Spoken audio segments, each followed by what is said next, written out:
Trescal est partenaire du bateau de Fabrice Amedeo. Pour cela, on a réussi à trouver un moyen d'améliorer les performances du bateau en faisant des mesures de tension sur les haubans. On a choisi un tensiomètre avec de bonne précision. On l'a envoyé dans nos ateliers. Donc nous avons fait nos différentes mesures. Alors, avec des bouts qui ont été donnés et fournis par Yvon Véréard, ça nous a permis de définir l'erreur du tensiomètre par rapport à une valeur étalon. De là, connaissant l'erreur, nous sommes allés sur le bateau et nous avons effectué plusieurs mesures sur les haubans.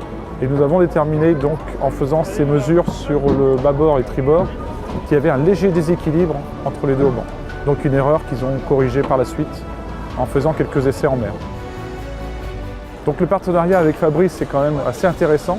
Ça nous fait découvrir déjà tout le monde de la voile qu'on ne connaissait pas beaucoup à Trescal parce que ce n'est pas tellement un milieu dans lequel on travaille. On travaille plus dans l'aéronautique. Donc on commence à découvrir un peu tous ces milieux qui est très intéressant, un milieu un peu particulier malgré tout. Le milieu de la course et du dépassement de l'être humain. C'est quand même quelque chose d'assez intéressant.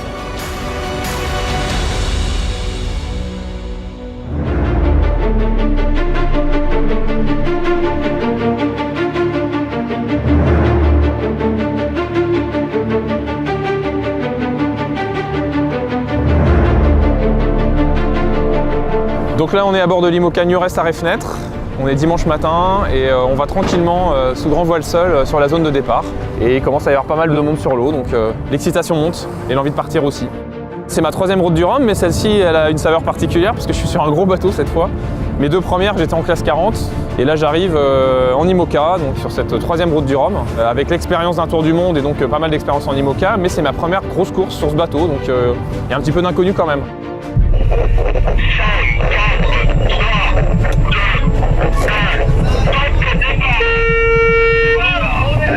C'est un bon départ du comité de course.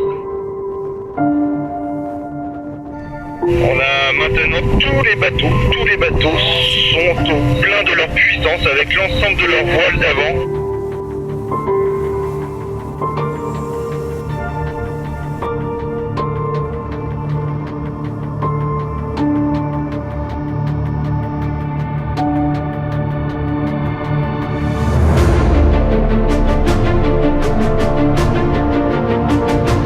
Une course qui devrait être assez rapide, puisqu'on devrait mettre une petite douzaine de jours pour rallier la Guadeloupe. J'ai une pensée toute particulière pour les équipes de Trescal. Merci pour votre soutien, merci pour votre confiance. Sans vous, j'en serais sans doute pas là. Et puis, merci aux équipes qui ont travaillé sur la tension de gréement, parce que du coup, j'ai un mât super réglé et ça va bien me servir quand je vais me prendre ma deuxième dépression en sortie de golfe de Gascogne. Je penserai à vous. En tout cas, je vous dis plein de merci et à très vite en Guadeloupe.